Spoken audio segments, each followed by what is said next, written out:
Et je suis né avec des hyperperceptions en fait, donc je m'en suis aperçu à l'âge de 4 ans grosso modo.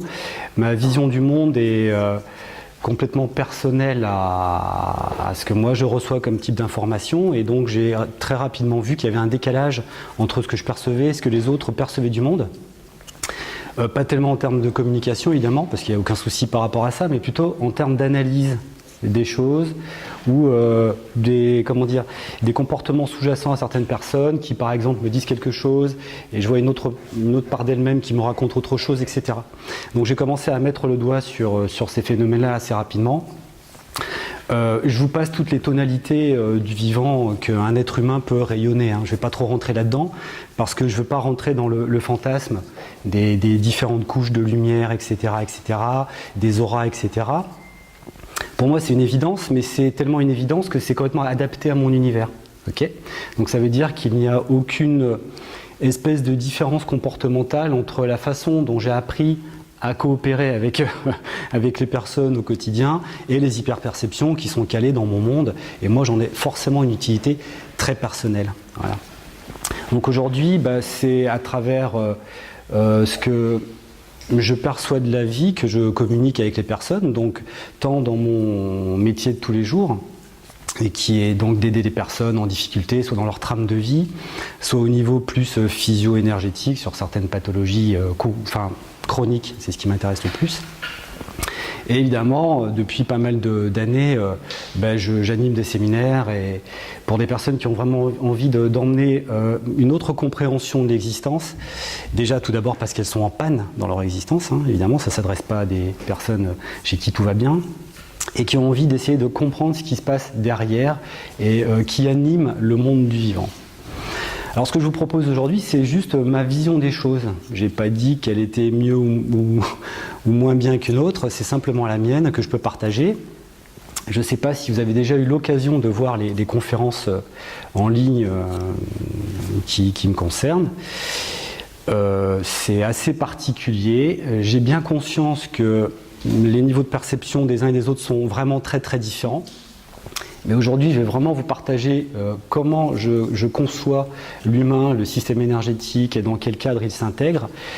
Et ça peut vraiment vous surprendre, hein, d'accord ? Donc respirez un bon coup d'abord, et ensuite vous pouvez me poser toutes les questions que vous voudrez, parce qu'on va sortir des dogmes habituels, les dogmes qui sont très sympathiques, mais qui sont aussi somme toute très généraux, et qui datent de Mathusalem, à des niveaux de compréhension qui étaient intéressants il y a 2000 ans, 2500 ans, parce que les hommes à cette époque-là comprenaient des choses avec leur niveau intellectuel, émotionnel, etc.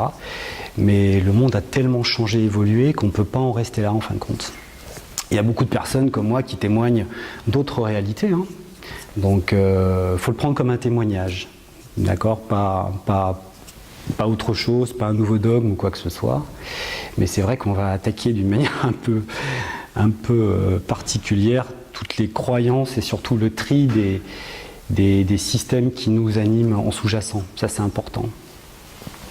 Donc ces hyperperceptions m'ont servi à soigner des personnes dès l'âge de 7 ans et demi. J'ai commencé à travailler sur de l'humain, avec qui j'étais en contact pour les aider, hein, tout simplement. Ma définition à l'époque de ce que je percevais était en rapport avec un enfant de 7-8 ans, hein, tout simplement. Et puis ces perceptions qui sont toujours les mêmes de toute manière, plus ou moins amplifiées, elles se sont redéfinies au fur et à mesure du temps. D'accord ? Donc on n'a pas les mêmes définitions quand on a 7-8 ans, 10 ans. On n'a pas les mêmes définitions à 20 ans, ni à 30 ans, ni à 40 ans. Aujourd'hui j'ai 47 ans, donc ça fait 40 ans que je travaille dans l'humain. Donc j'ai pas du tout les mêmes définitions que les définitions que j'avais lorsque j'avais une vingtaine d'années par exemple. Voilà.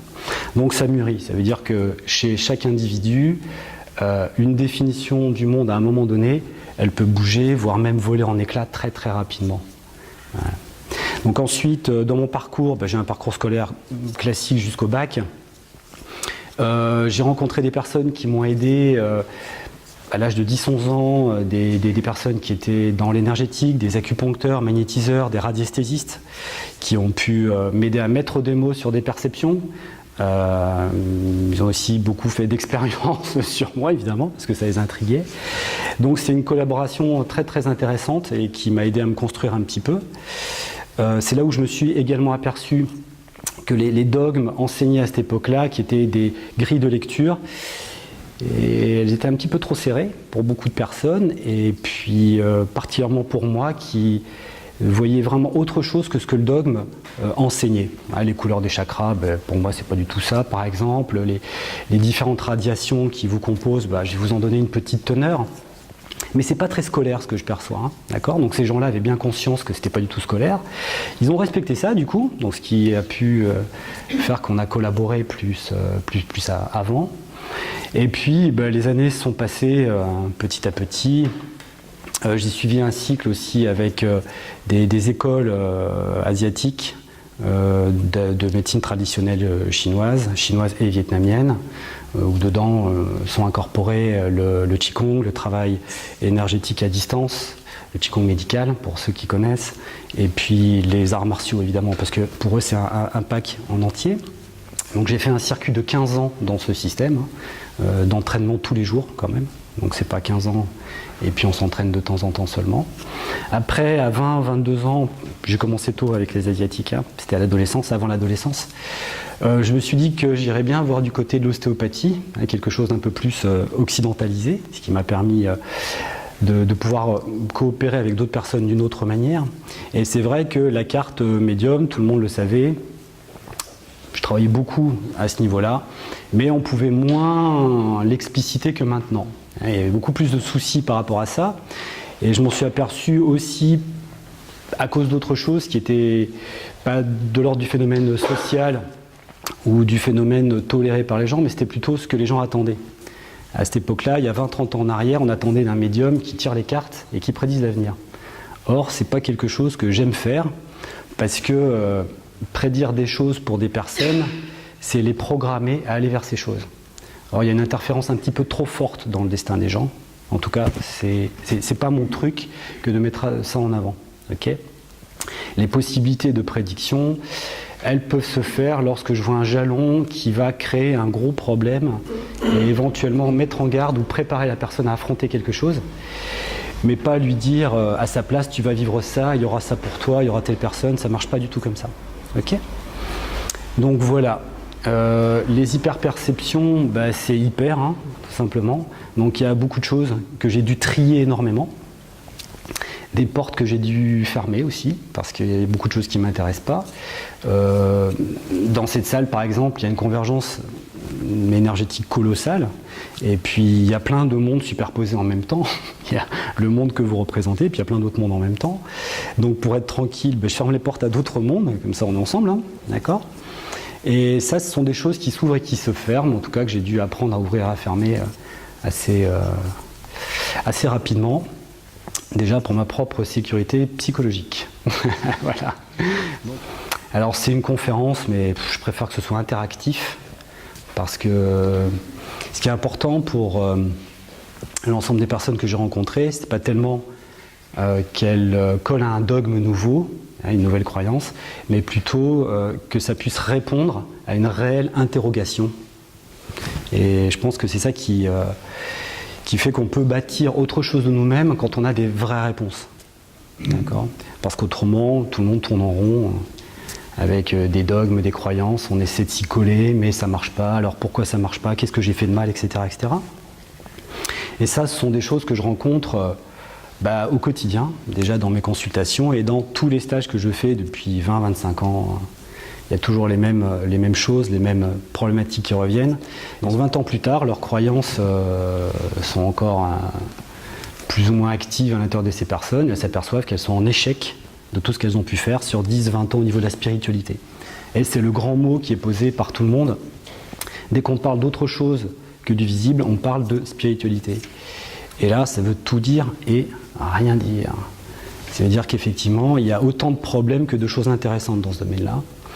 Et évidemment, puisque c'est mon métier, moi je vois beaucoup de personnes en échec, 20 ans, 30 ans plus tard, dans leurs croyances, qui en ont fait le tour et qui s'aperçoivent avec du recul que finalement, c'était pas tout à fait comme ça que ça pouvait se passer pour elles. ou que ça vient en contradiction avec plein d'autres types de croyances qui émergent un peu, là, parce que les choses s'ouvrent forcément, et qu'on ne peut plus planquer un peu ce qu'on est sous le tapis comme ça, en épousant juste une idée pour faire une petite façade. Donc c'est un petit tour que je vais vous proposer à l'intérieur de tout ça, toutes ces croyances-là, qui sont juste mon point de vue sur la chose, mais mon expérience sur la chose, et pas des lectures. Donc évidemment, vous le savez aussi bien que moi, l'être humain est constitué d'un corps physique. Ce corps physique, il est mu, il a de la vie parce qu'il y a de l'énergie dedans. Comme j'aime à dire, c'est sans pile et sans fil. Okay, donc si un corps physique arrive à se mouvoir, c'est parce qu'il est branché à une source énergétique. On le voit très bien, quand on débranche la source énergétique d'un corps physique, ben ça s'appelle un décès. Et là, on voit très bien ce que c'est que le corps sans l'énergie, et l'énergie, ce qu'elle vient faire dans le corps. Et ça, c'est très intéressant. Ça paraît tout bête comme phrase posée, mais quand on creuse, on peut aller extrêmement loin dedans. On s'aperçoit aussi que l'être humain est doué d'émotions. Donc certains parlent de corps émotionnel. Il n'y a pas vraiment un corps avec des émotions, mais il y a forcément une expression émotionnelle. Et on parle aussi de structurer la pensée, donc on va parler de corps mental. Mais il s'agit bien plus de structurer la pensée, plutôt que d'un corps aussi, qui représente le mental. Le mental, pour moi, c'est une autre définition. On va y aller petit à petit à petit. Mais il s'agit bien, dans un premier temps, au niveau des premières commandes, je dirais instinctives que nous avons, notre pensée va être structurée. Et on a mis un mot dessus, le corps mental. Je vais plutôt le mettre dans cet ordre-là. C'est un concept de dire qu'il y a un corps mental. Mais on a bien remarqué que les pensées pouvaient être structurées. D'accord ? Donc on va prendre cette terminologie de corps mental qui finalement peut convenir à tout le monde, même si elle ne veut rien dire, et qui est juste un concept. Après, dans ce système émergent de l'être humain vivant, vous voyez très bien qu'il y a une expression de la vie. Et ce que vous faites au quotidien, c'est une activité plus ou moins physique, avec un conditionnement et une expression émotionnelle, et un conditionnement et une expression mentale.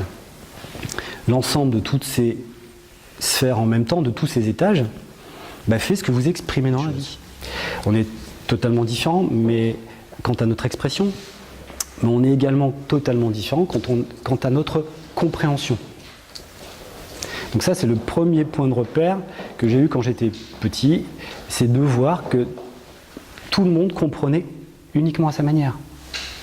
Et que personne n'arrivait à se faire comprendre de l'autre, en tout cas pas sur des choses qui étaient extrêmement importantes, parce que personne n'a la même construction mentale, tout simplement. Donc le fait de commencer à vouloir emmener tout le monde dans les mêmes constructions mentales pour se niveler, pour moi, il m'apparaissait très très rapidement que c'était plus une déstabilisation du système intérieur des personnes que j'avais en face de moi qui cherchaient à se rassurer, plutôt qu'une réalité. D'accord ? Parce que dès que vous pensez différemment de quelqu'un, tout de suite ça le fâche.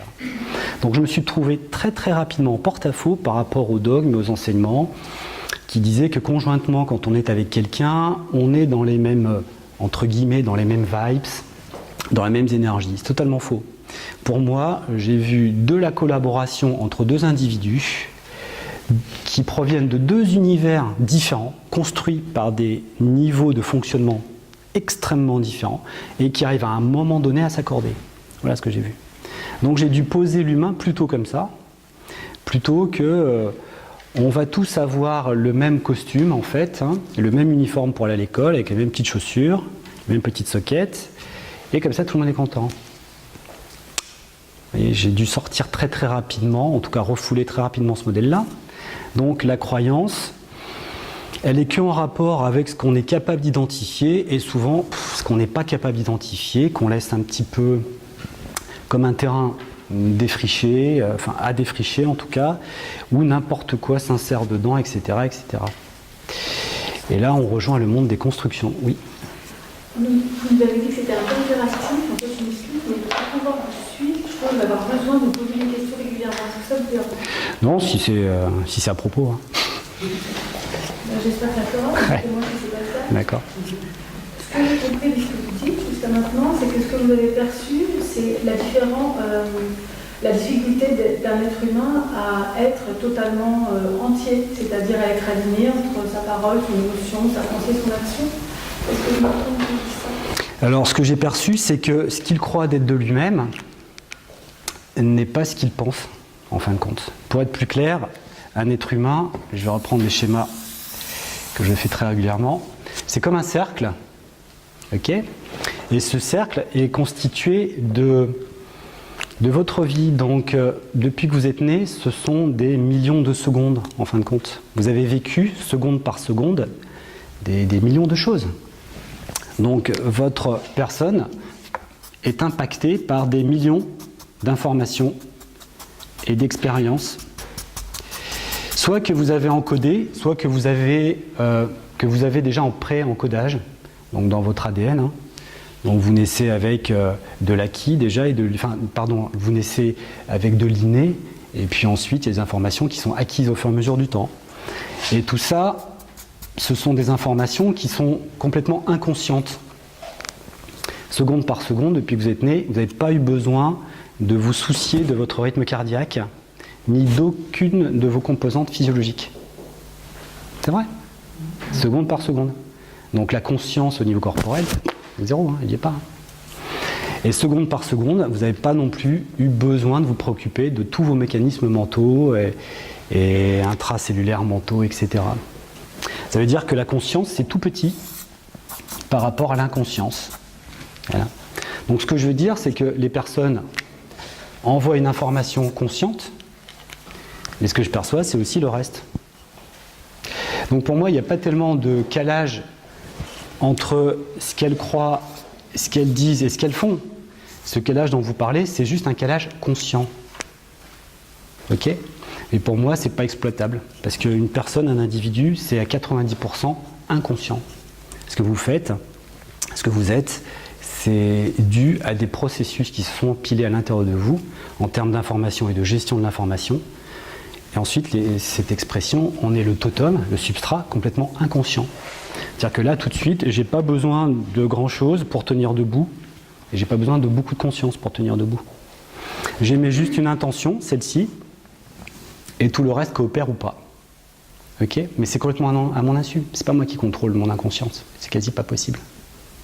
Ok ? Donc voilà ce que je veux dire en fait. Je sais pas si ça répond à votre question. Oui. Vous parlez de mémoire. On parle de mémoire, bien sûr, oui. La mémoire étant le... Enfin, clairement, rationnellement,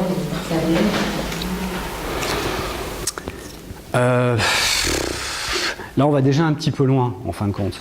Si vous voulez, pour me reprendre un certain processus de compréhension, la mémoire, ce sont que des choses qui ont été générées à partir d'une expérience.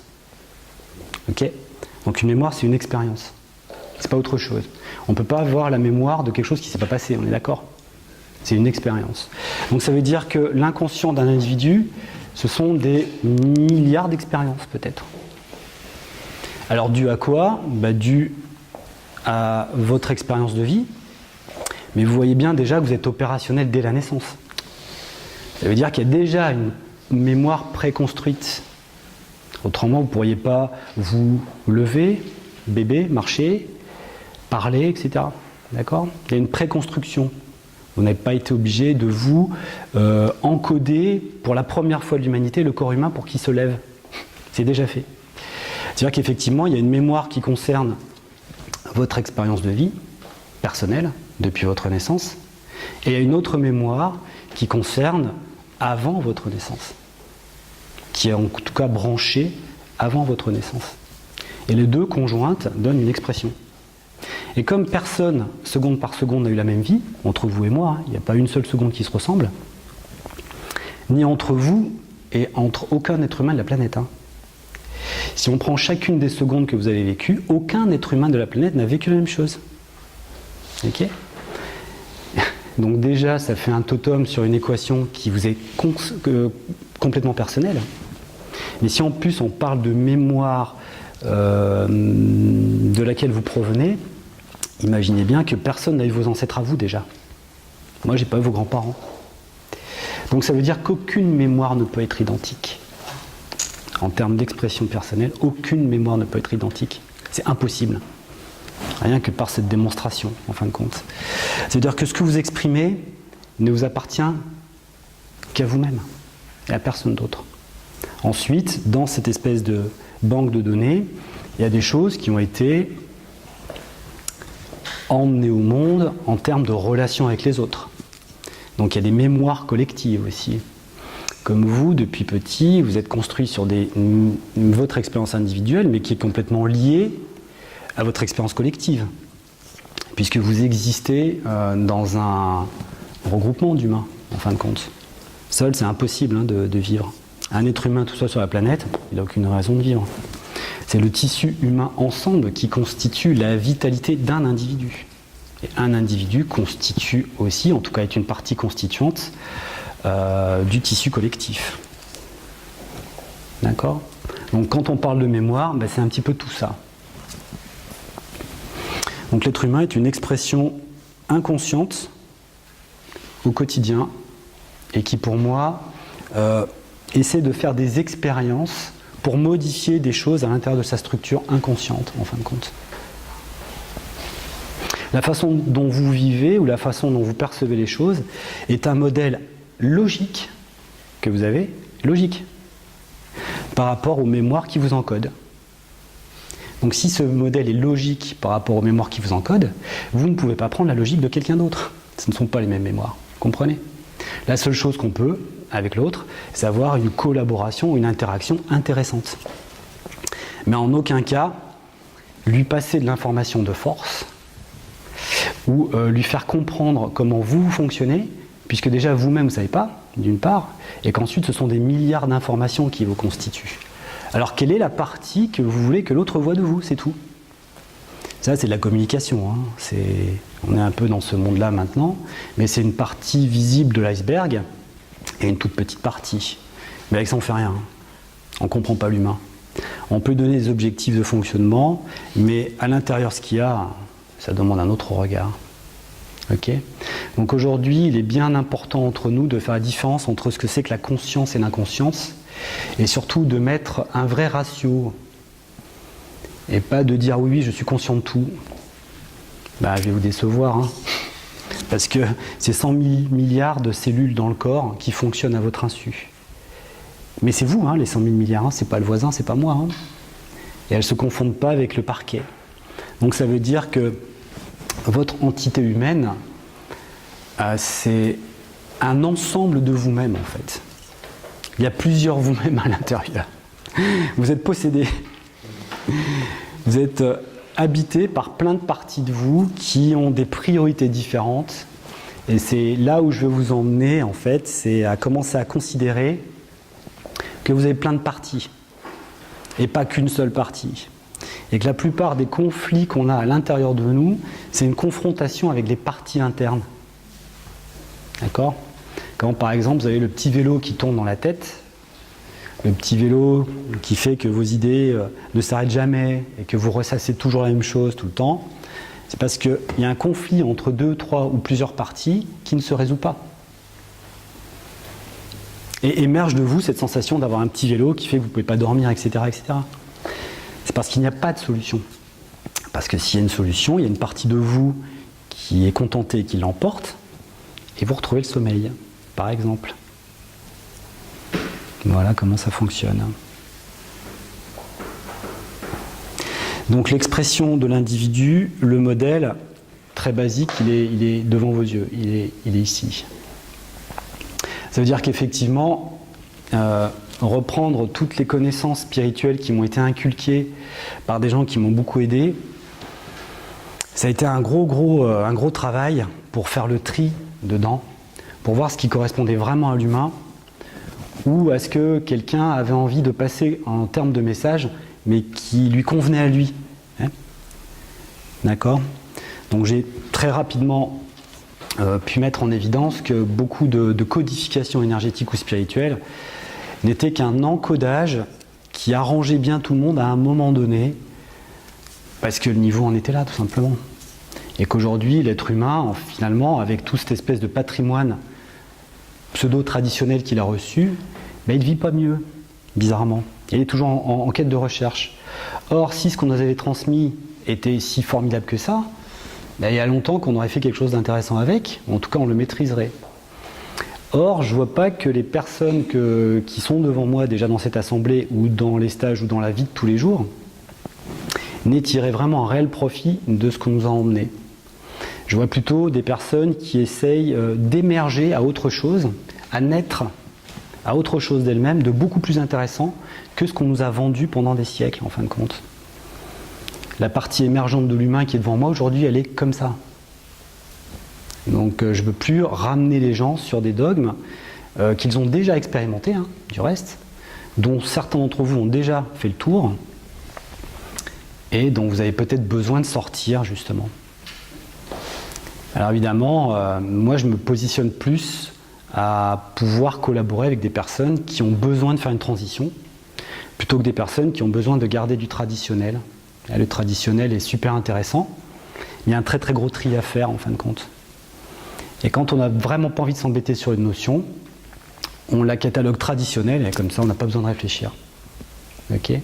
Mais il faut que vous sachiez que ce n'est pas votre point de vue à vous. C'est le point de vue de quelqu'un dont vous avez la mémoire. Donc ce n'est pas forcément une partie intéressante de vous-même que vous êtes en train d'exploiter. Ça, c'est le souci. Donc on vous a vendu quand même beaucoup de choses qui, à mon sens, sont inintéressantes maintenant pour vous. Mais évidemment, il m'est arrivé des choses assez fortes qui font un peu sensationnel comme ça, mais des corporations, des voyages dans le temps, etc. Donc des expériences, j'en ai, hein. Ça, c'est pas un problème. Donc je peux affirmer, et pas par perception littéraire, ou parce que ça me parle, je peux affirmer, pour avoir fait certaines expériences, qu'un être humain, 5 siècles en arrière, ben, c'est pas du tout vous avant. Pas du tout. La construction nerveuse n'est même pas la même. Les niveaux d'information qu'un être humain a reçu il y a 500 ans en arrière ou 1000 ans en arrière n'est pas du tout le même niveau d'information dans lequel vous, déjà, vous êtes né d'origine. Vous êtes dans un monde beaucoup plus élaboré, avec beaucoup plus de stimulation que vous ne le pensez. Simplement, vous êtes habitué, et ça, vous n'en apercevez pas. Vous êtes habitué comme lorsque vous portez des vêtements et vous ne les sentez plus dans la journée. Vous êtes habitué à votre condition. Donc, vous ne pouvez pas soupçonner qu'avant, le monde était totalement différent. Puisque je suis bien là maintenant, je peux imaginer ce que c'était que le monde avant. Oui, mais vous pouvez qu'imaginer. Le vivre réellement, vous seriez vraiment surpris. Hein. D'accord ? Donc l'être humain a extrêmement évolué. Ouais. Quand vous parlez des anciens dogmes, anciennes sagesses que vous avez triées pour pouvoir aboutir à quelque chose de plus actualisé, qui correspond vraiment à ce qu'on est aujourd'hui, dans votre tri, est-ce que vous avez gardé des choses ? J'ai gardé la quintessence de ce que je perçois. Pour être très clair, par exemple, on va attaquer dur. Hein. J'ai été élevé dans la religion catholique, forcément. Et j'ai été traîné dans les églises aussi. Alors peut-être, est-ce qu'il y a des cathos dans la salle ? Vous bouchez les oreilles si vous voulez. Mais en tout cas, j'ai été éduqué dans cette religion-là, qui est pour moi un dogme pur et dur, où il ne se passe pas grand-chose en fait. De mes perceptions, hein. Ça peut convenir à beaucoup de monde, mais c'est mon témoignage. Donc si vous me permettez de témoigner, je dis pour moi il ne se passe rien. Donc un jour je me suis enrayé totalement et j'ai plus voulu rentrer dans une église. Et donc on m'a demandé pourquoi, je voulais pas, et je leur ai dit qu'il ne se passait rien dans une église de toute façon, donc il n'y a aucun intérêt à ce que je rentre là-dedans, que je perde mon temps à croire des choses d'un monsieur qui pense tout savoir alors qu'il ne sait pas grand-chose déjà à la base, qui parle des familles alors que lui-même n'en a pas, il parle des gamins, il n'en a pas non plus, enfin bref, ça c'est ce que je peux déjà percevoir de prime abord, et qui se base pour nomenclaturer tout le monde sur un vieux bouquin, donc ça c'est un petit peu gênant. C'est-à-dire que c'est même pas son expérience à lui qu'il balance, hein. Même pas. C'est même pas son expérience, c'est même pas tiens si on parlait de la vie, non, non. C'est un vieux bouquin, ok. Donc au bout d'un moment, les gens, je les vois rentrer, je les vois ressortir, structurellement, énergétiquement, ils sont dans le même état. Donc il n'y a pas eu de transformation pour moi. Donc ça a été dur de me vendre qu'il se passait quelque chose. Ok ? J'ai pas dit que c'était bien ou mal, j'ai dit que vous pouviez pas me vendre. Enfin, les gens ne pouvaient pas me vendre à cette époque-là qu'il se passait quelque chose dans l'église. Ils pouvaient pas. Ok, tout simplement. Voilà. Donc, la force de la prière, par exemple, c'est une force qui est quelque chose d'assez spécial et qui, pour moi, est dysfonctionnelle, déjà. Puisque dans ces églises, étant d'origine catholique, ayant en plus un oncle curé, j'ai pu en discuter, hein, la paix dans le monde évoquée le dimanche dans une église sur, je sais pas, peut-être 500 millions de personnes qui prient en même temps, 1 milliard, on sait rien. Tout un dimanche, il y a du monde quand même dans les églises. Hein. La paix dans le monde, vécue ensemble, en groupe, dans la même énergie, pour le même objectif, eh bien le lendemain, elle ne se réalisait pas. Je suis désolé. Eh oui. Donc le lundi matin, en me levant, et pas de paix dans le monde. Pourtant, on me l'avait vendu la veille. Et en plus, on m'avait dit que si tout le monde prie ensemble, ça fait une énergie tellement forte qu'il y aura la paix dans le monde. Eh ben non. Donc au curé du village, je lui disais, bah écoute, tu vois, le lundi, il ne s'est rien passé là, mais... Et il me dit, oui, mais tu sais, les gens ne prient pas forcément bien. J'ai dit, ok. Ils ne prient pas bien, mais quand même, ça fait des siècles hein, qu'on leur apprend à prier quand même depuis le temps. Hein. Mais par contre, c'est pas un dimanche hein, où ils se sont ratés. Le dimanche d'avant aussi, ils ont prié. Il ne s'est rien passé. Ah, et même pas sur 2 dimanches. Sur toute une année de dimanches, hein, quand même. Hein. Ça fait un paquet de dimanches et de prières. Et pas sur une année, sur des siècles. Donc, à un moment, moi, j'ai dit stop, quoi, évidemment. Ok. Est-ce que vous avez gardé Et bien, ce que j'ai gardé, justement, parce que c'est la part intéressante, c'est que j'ai gardé qu'objectivement, on ne peut pas modifier quelqu'un. C'est-à-dire quelqu'un qui a besoin de faire la guerre, lui, il a une motivation que vous n'avez pas et une histoire que vous n'avez pas. Parce que vous ne vous sentez pas exister, vous pensez que tout le monde fonctionne comme vous. Or, pour faire un petit peu glauque, hein, le type qui a vu son gosse se faire exploser la cervelle quelque part, à votre avis, il est animé par quelles intentions ? Et ainsi de suite. Donc il a des motifs pour faire la guerre, par exemple. Et si on ne va pas directement sur ce motif-là, c'est pas 1 milliard de personnes en priant qui vont lui enlever son idée. Et donc ce que j'ai gardé, puisque en fait la focalisation énergétique fonctionne, contrairement à quelqu'un qui a une histoire assez difficile, si effectivement quelqu'un et qui ne veut pas participer à changer son histoire, ok. Et contrairement à ça, si quelqu'un a une histoire difficile, une maladie par exemple, et qu'il veut participer à un certain changement, effectivement, en associant des forces énergétiques sur lui, là ça fonctionne. Donc ça fonctionne, oui, en thérapie, mais sur des gens consentants.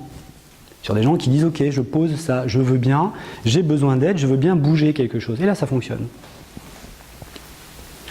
Mais de prétendre qu'il suffit juste de se dédouaner en balançant 2 patères et 3 AV, ça n'a jamais rien fonctionné.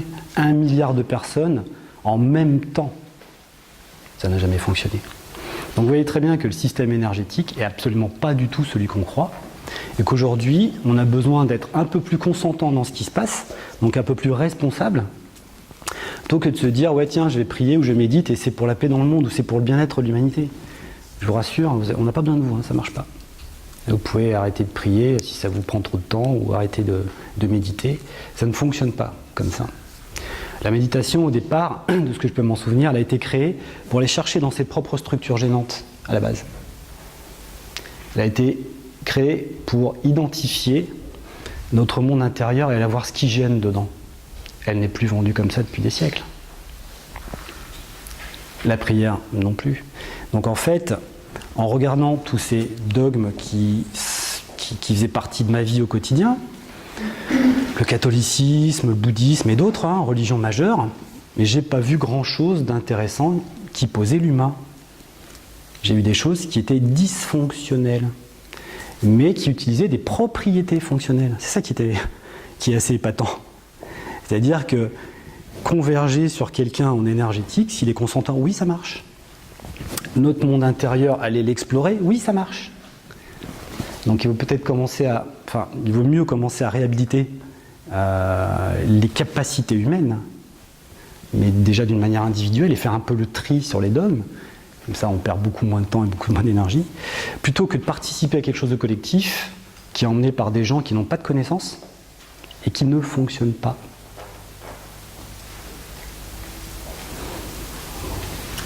D'accord ? Donc, ce qui se passe chez un individu qui envoie de l'énergie, quand il aligne